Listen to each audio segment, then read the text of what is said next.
Leslie, do you want to get us started? Sure. Would you like me to start with the prayer? Sure. Okay. Welcome, everyone. We'll start with a prayer, and then Sister Kathleen will lead us away. Father, thank you for every seat that has been filled here today, for each mind and heart that fills the presence of this virtual room. We thank you. Only you know what we are getting out to accomplish today. We have an idea, vision, hints, and daily instructions. We have talents, abilities, and time to work. However, only you can see the perfect detail, the end of every beginning. Every project, every season, every life. Nothing is ever in vain, for even mistakes and missteps are used for good. Help us to listen before speaking. Help us to fully understand. Help us to value and appreciate the ones we are about to meet. Father, we pause to give you thanks for the blessings of this meeting. Make our conversation celebrate God's goodness and inspire us to greater service. We thank you, Lord, for gathering us here today and sharing our time. We are grateful for the time with colleagues. Keep us mindful of those less fortunate than we, and creative in ways to share your love. Bless us these gifts and fill us with gratitude and love as we celebrate in your name. Amen. Amen. That was beautiful. Thank you, Leslie. Thank you for starting us off with that lovely prayer. So welcome, everyone. I'm so happy to see all of your faces on this screen. We're like 2 people away from having to flip over to screen number 2. So this is great attendance this morning. For those of you who may be attending for the first time, let me just explain what this coffee talk for religious orders is all about. This coffee talk is sponsored by the Nonprofit Alliance, TNPA. Abby Graff, who's on the screen with us right now, it works for TNPA. And we're a small special subset of TNPA called the Catholic Development Council. Many of us had been members of NCDC, the National Catholic Development Conference, for years. And when NCDC closed, a lot of us found a nice home, a networking community within TNPA. So we have formed this Catholic Development Council.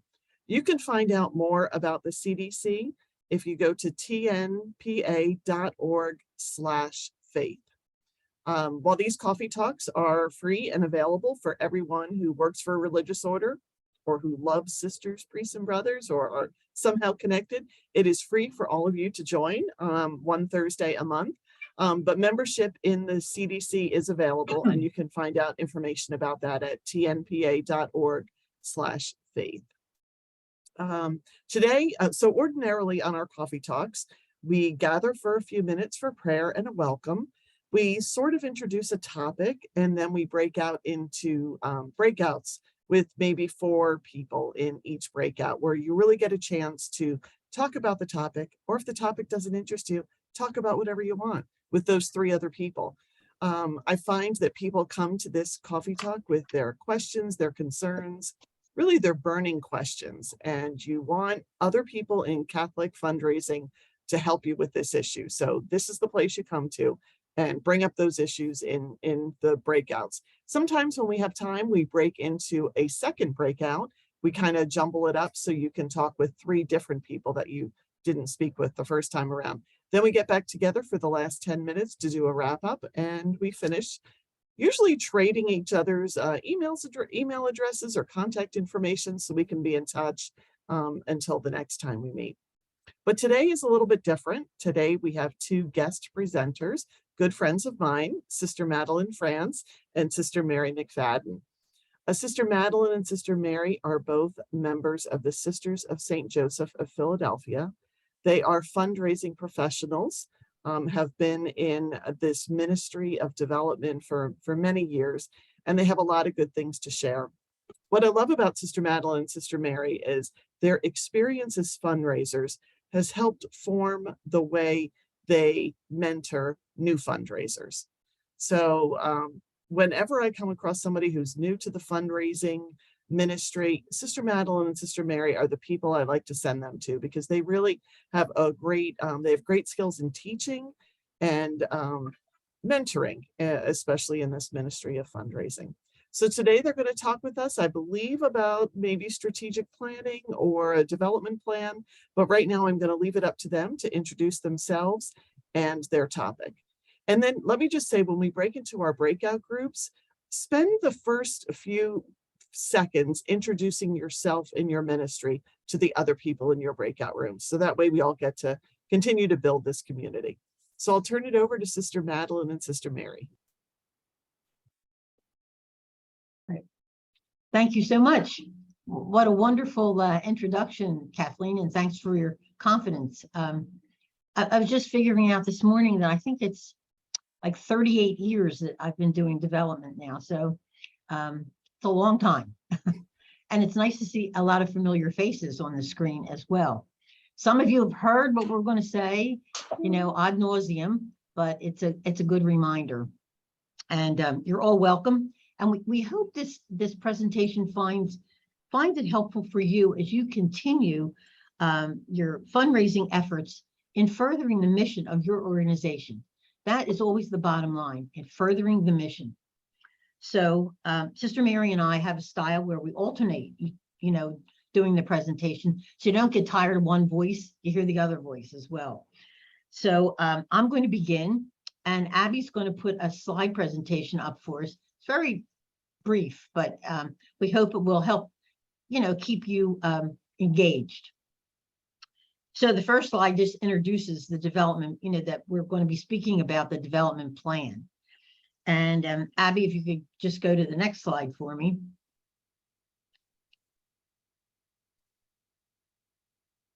Right, we say there are two very important ingredients in fundraising vehicles and your program infrastructure. Now, we're going to look just very briefly at these fundraising vehicles, to name a few of them, because most of you know these. You're working with them day in and day out. But how do we drive our messages and requests out to donors and prospects? That's what we're talking about when we talk about a vehicle. How do we drive that message out? So we do it naturally through direct mail, through publications, through social media, special events, foundations and grants, planned giving, major gifts, capital campaigns. That's just to name a few. I mean, there are others, but those are the ones probably that most of you use and are familiar with. The next slide, please. Then we talk about the program infrastructure. And again, we're just naming a few, but these are the essential structures undergirding our fundraising efforts. If you think of the gospel story that Jesus always uses, when you're building a house, you don't build it on sand, you use stone, you use rock. And these essential structures are the undergirding. They are the rocks on which we build our development program. So the first rock would be a development budget. And when we think of a budget, lots of us think of just the expenses, but you also want to include in your budget to project your revenue, because you want to be able to see how your expenses and revenues match each other or don't match each other. Of course, you want to have program policies and procedures. And then undergirding everything again is that board of directors or advisors that you have, certainly to help to support you. Then you have that defined case, or what we call a case statement, which really is very helpful. A lot of people think of a case statement only in a capital campaign, but it really is very helpful to have one in your everyday program. Then, of course, you want to have a gift tracking software. That is really important, especially in today's world, where you need to track all the information of your donors and their gifts. Then, of course, essentially, very essential, is the development director, the staff, and trained volunteers. You don't just want to have people that come and do odd jobs. They need to have a job description also, just like your director and your staff do. And of course, the last infrastructure that we're really going to spend time on is that development plan. We feel that that is essential, really essential in your development program. And so now, Mary, I'm going to turn it over to you, and we need the next slide. Well, thank you, Madeline. And even though the development plan was the last in the list, we did that for purposes of segue. It really is the most essential piece, we believe, and we have found over years of working with groups. So why is it essential? Well, a few reasons, and we could list 10 more. But one of the reasons is it helps you monitor your program's progress as you report out to different groups, to whom you are accountable. It helps you monitor progress and explain why you've advanced or why you haven't met goals. It helps you prepare for the future and sort of stay out of crisis mode. You're always looking over. You're in the work of the day, but you're looking over the rim and you're seeing what's next. What's next? When the crises hit, and boy, we are all experienced in that more than we'd ever want to be. We thought 9/11, many years ago was the ultimate crisis. But I think 2020 and the pandemic taught us they're right around the bend. So how can we stay in plan, in business, and having a written plan does help you do that and meet the crisis when it arises. The types Sister Mary, I'm sorry to interrupt. If you're able to lean forward again a little bit closer to that microphone, I think that might help. Okay. Okay, let me know if that's good. Better? I think that's better. Okay, thank you. The two types of plans we'll present are really the current year calendar of operation. We know you probably will have a mailing calendar, an event calendar, what's happening in the next couple months, and that you really subscribe to, which most groups have, even if it's in their head. What we're promoting here is really to have a multi-year, renewable, written strategic plan for 3 years at least. What we multi-year, we suggest 3. We used to suggest 10. Nobody would do that now. But to have a 3-year plan would be helpful. To have it be renewable, and what we mean by that is, as you're living the first year of the plan and converting it into your current year calendar of operation, you're looking at the 4th year and you're sketching it out. So you always have 3 years. You don't do it once, run the 3 years out, and then think, oh, I gotta do that again. So it's renewable, that it's always rotating. Written down, essential, written down, and modified every year. So when you write it down, it doesn't mean it's done. It means it's done for that moment. And then the next quarter, maybe you renew it and you keep writing it down and share it with the constituencies that it's important to share with, those to whom you are accountable. And strategic, well, by its very nature, it would be strategic as you try to plan out for a couple of years. Okay, so can I have the next slide? And am I doing okay on the sound, Abby? I think it's best when you lean forward into, or somehow you're getting closer to the mic, and so there's still a little bit of an echo. But if you're able to do that. Sorry, everybody. All right, well, keep me posted on it. That sounds pretty good. I think when you're projecting a little bit and that close, it helps. Thank you. Okie dokie. All right, so one model that has worked for us, and that has worked for many groups with whom we've worked and we've had as clients. And this is very, very watered down from the torture we put people through when we do a plan with them. Is to have a plan that takes goals and action steps. Sometimes in the middle we insert objectives, but we're not going to do that to you today. So what do we mean when we say goals and action steps? Well, our suggestion is, for every point of infrastructure and every vehicle that Madeline listed, we would ask you to write at least one, or 2, or more goals for each of those points. And the goals should define in general terms, what do you want to do? What do you want to accomplish? We're going to give you a sample after this slide, so it'll become clearer. So in a general term, what do you want to do? So you saw the list that Matt presented. There's like 10 points of infrastructure or 9, whatever, and 9 or so vehicles. So we're now talking 18 goals minimum. So this is a work, it's a discipline to do this. So 18 or 36, or depending on how many goals you write. The action steps, we would suggest you write a few action steps for each goal. The action steps are really critical here. They should be specific and they should define a very discrete action that needs to be done to accomplish the goal. And they should include a timeline. So every goal might have 10 action steps under it. So, and I always say, when we think of the action, if it's too big or if it takes too long, then we use the term, you chunk it down. So one step in your head, when you actually write it down, might turn out to be 3 steps. It's okay to have 25 steps for each goal, because then you can check it off. I've got this done. Oh, number 4 should be done before number 3. So you keep revising your plan.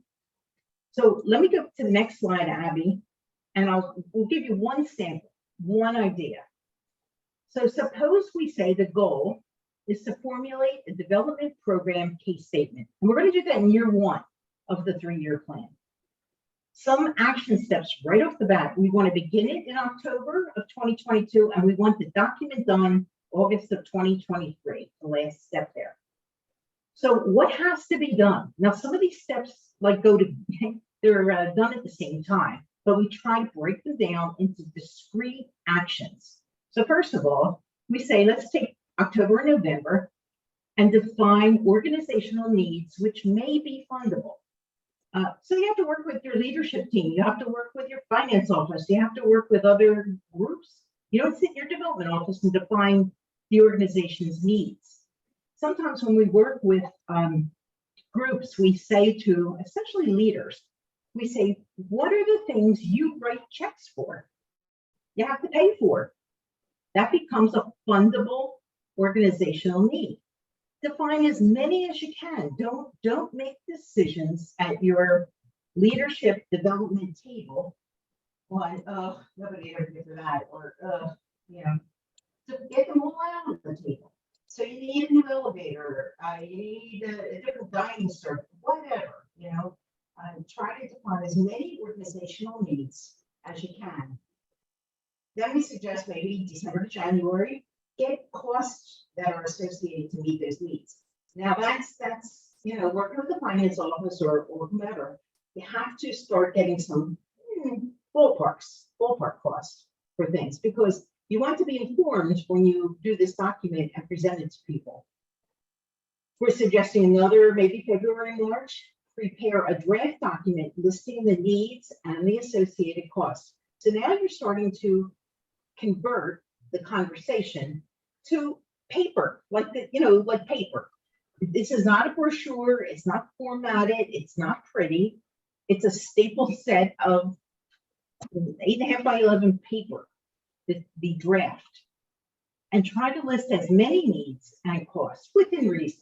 So whereas your final document might have 3 or 4 needs that you're seeking funds for, this draft might have 15. So you want to put a lot of things out there, because the next couple steps will help you really define the document. So while you're preparing the draft, you want to start thinking together, who are the people that we can test this with? Who will tell us, nobody would ever give to that, or that's really something that people might be interested in. So you start identifying the people with whom to test the case, and then you plan the test. So we always suggest the testing of the draft be done in a very focused way, in a very focused amount of time. So we suggest 1 month, and we've done this with many groups.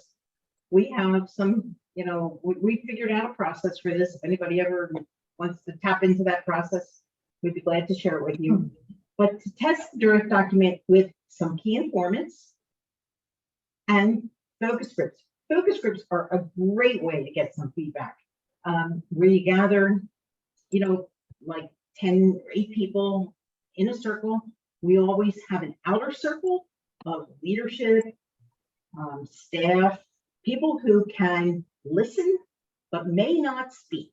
And that's really critical because the people in the inner circle from whom you want some information, whether you think this is going to fly or not, they tend to turn to the leaders and say, well, we think that, but if the leader is instructed, they may not talk. They learn so much, and the group in the inner circle starts interacting, and you really get good information. You get more information than you really want, but it's all great information to have. So anyway, once you do the test, again, remember, this is one point of infrastructure. You have probably 16 of these things revolving in a plan. You use that information you learn to refine the draft in order to present the needs, the 2 or 3 or 4 that have risen to the top as most fundable, and that you really need the funds for. You don't have to do everything the group tells you to do. You may, a need may come up as, we don't think that would ever fly. But if you really need it to fly, you might have to put it in there anyway. So you refine the draft, and then while you're doing that, we also ask you to start thinking, how are you going to use this document once it's done? Because we all know once a document like a case statement is done, it starts becoming obsolete almost the day afterwards. What happens when you meet goal? What happens when a crisis comes or something? You want to be able to get it out to people as soon as possible. So some of these steps are discrete and some of them overflow, lap into each other. So decide how to disseminate it. In July, we see you converting the draft to a formalized case statement brochure. Of course, that assumes that you've worked with your communications team or to design this thing, so you're not making all those decisions in a few weeks. So convert it to the brochure and then follow through on the dissemination plan. Our purpose in showing you this is to take one point of infrastructure, one goal, and show you how we define action under it. And the challenge, and we believe this planning process can happen in a day, a week, or a month. It's, you engage it over a couple months to really build this development plan. Once Sister Mary, could I ask a question? Sure. Have you worked with congregations that have a leadership team that does not understand development? Absolutely. Most of them.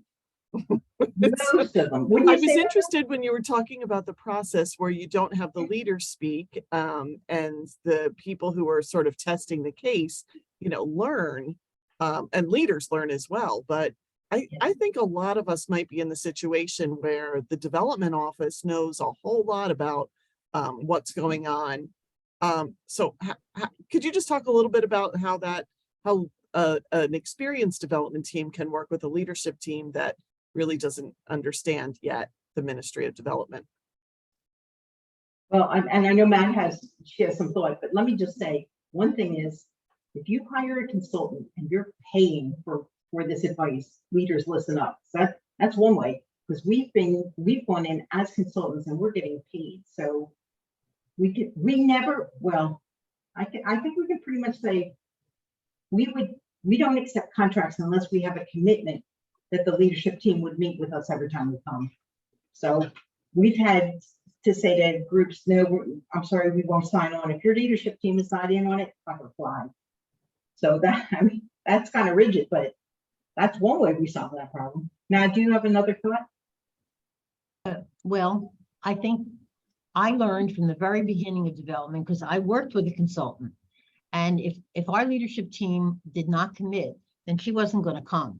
And I do think that there are times when they'll say they can't come. Well, then this case really can't go through, because they really have to be a part of it. They have to understand it, because guess what? People are going to come back to them and say, what does this mean? How did you do this? Why did you do this?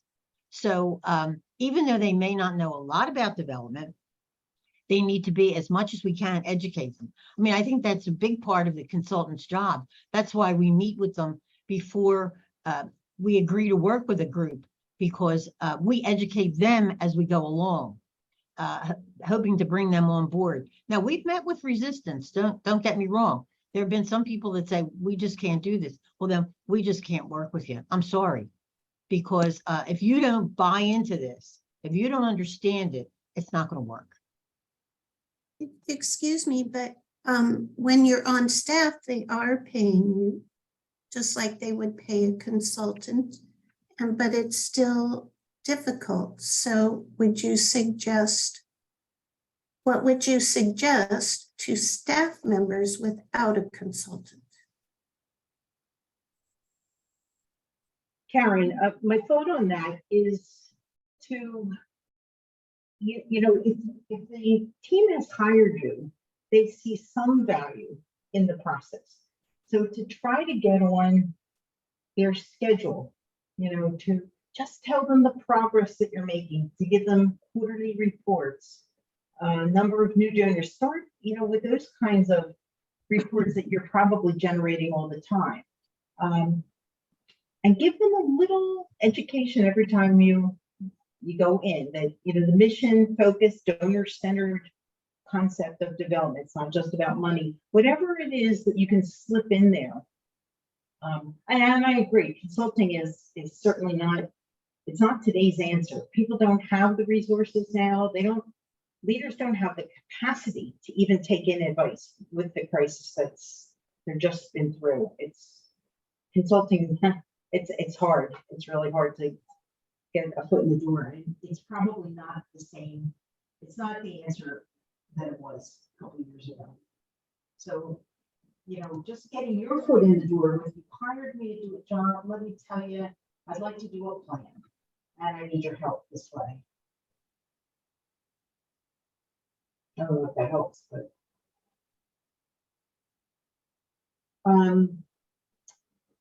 we can, Abby or Kathleen, we can move to the small group sharing. Okay. So our small group, we thought, do you have a written plan for your development program? And if so, how do you use it? And if not, why not? Or, would you hope to do one, or does it sound like too much? Or how can we help each other with this? It's not everybody's answer. As Matt said, we believe it is very foundational, but most programs don't have one. So the ones that are most successful, we found, do. So anyway, in your small group, if you talk about that or any other questions that are arising among your group that you want to bring back to our larger group, we'd be glad to chat about. And there's wisdom among all of us. Matt and I just have a lot of deep roots in this stuff, but we're sure you do too. So I think we're ready to move into the small groups. Yeah, we're going to move into small groups for about 15 minutes. And then at 10:45, we'll come back to the big group and Great. we can continue to ask questions of Sister Madeline and Sister Mary and each other at that time. So enjoy your small group. Thank you. Abby will send us there.